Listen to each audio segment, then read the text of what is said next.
ग्वाल बालों के साथ उनके कंधे पे बैठ करके और वेणुनाद करते हुए श्री राम वृंदावन में प्रवेश प्राप्त कर रहे हैं। भगवान की इस मधुर मुरली की तान गोपियों के हृदय को आंदोलित कर दिया। गोपियों का मन भगवान श्री कृष्ण की तरफ वैसे ही खिंच गया जैसे चुंबक और लोहा एक दूसरे को देख करके एक दूसरे की तरफ आकर्षित हो जाते हैं। दोनों तरह का प्रेम है, दोनों तरफ, ब्रह्म के भी तरफ और जीव के भी तरफ, दोनों। एकल प्रेम नहीं है। कभी कभी एकल प्रेम हम लाखों जीवन जब भगवान से कर लेते हैं तब जाकर के लीला में हम प्रवेश प्राप्त करते हैं, तब भगवान निर्मल होते हैं हमारे साथ, तब भगवान भी हमसे प्रेम करते हैं। आज और अभी केवल हम लोग उनसे प्रेम करें, बस यही हमारा और आपका कार्य है। जब लीला होगी प्रभु की रख लेंगे कहीं, तुम्हें अब आगे तो हम लोग हैं नहीं छोड़ देंगे, इतने दिनों से पड़े हैं उनके चरणों में, इतने बुरे कृत्य तो नहीं है जीवन में, स्वीकार करेंगे रघुनाथ।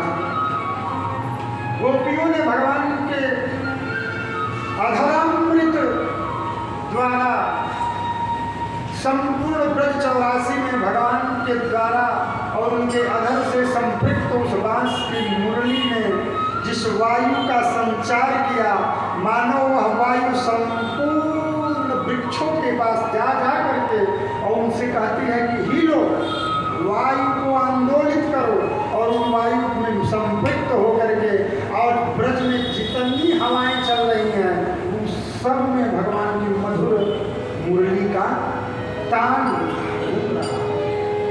और गोपियां अपने अपने कार्यों में संलग्न हैं। पंडित लोग बड़े जो है वैज्ञानिक होते हैं, वो बात नहीं मानते हैं।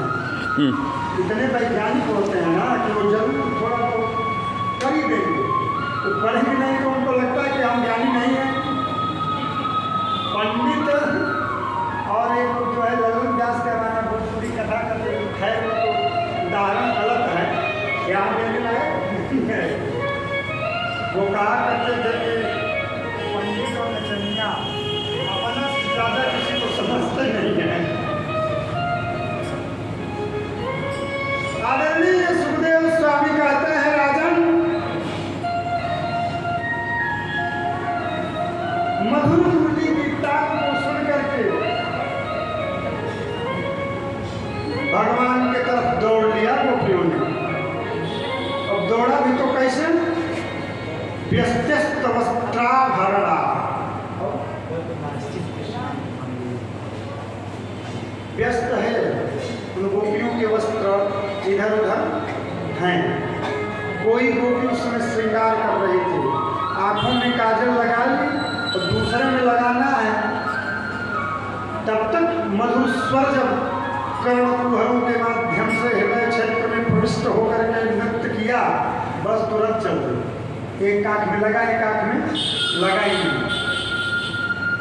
कोई गोपी अपने हाथों में बाजूबंद को धारण करती है, लेकिन अब जैसे बाजू को लेकर के खोल के यहाँ बांधना चाहती है, तब तक मधुर मुरली की धुन को सुन करके पैरों में ही बांध दी, भूल गई पैर पड़ने की बाजूबंद।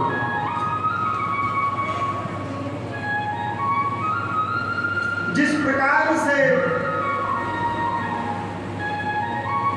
एक नवजात पक्षी का शावक जिसके भी पंख नहीं आए हैं, आजाद पक्ष है जो, ऐसा शावक पक्षी का घोंसले में बैठ करके और अपने चोंचों को ऊपर करके और अपनी माँ की राह को देखता रहता, ची ची करता रहता है। तब तक माँ कहीं से ले करके आती है भोज्य पदार्थ और उस चिड़िया के मुंह में डाल देती है। यही स्थिति इन गोपियों की है। ये तो सिर्फ और सिर्फ भगवान के श्री मुख कमल का दर्शन करना चाहते हैं। धाये धाम काम सब त्याग, काम छोड़ करके दौड़ लगा दिया गोपी। पहुंच रही है कहाँ?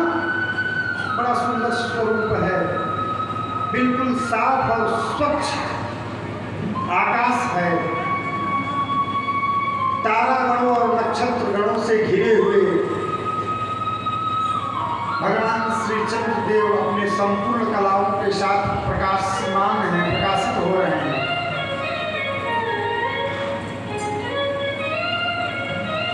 निर्झर झरझर करती हुई भगवती यमुना का पवित्र जल अपनी गति में मस्त मगन। यमुना के पास पुलिन पर सफेद बालुका ऐसे चमक रही है मानो चांदनी। जूही, चंपा, चमेली, कनेर, गुलाब इत्यादि के पुष्प खिले हुए हैं। हर प्रकार से माहौल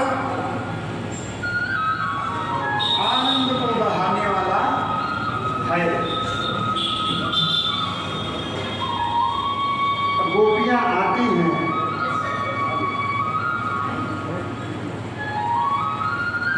निशम्य गीतम तदनंदवर्धनम व्रज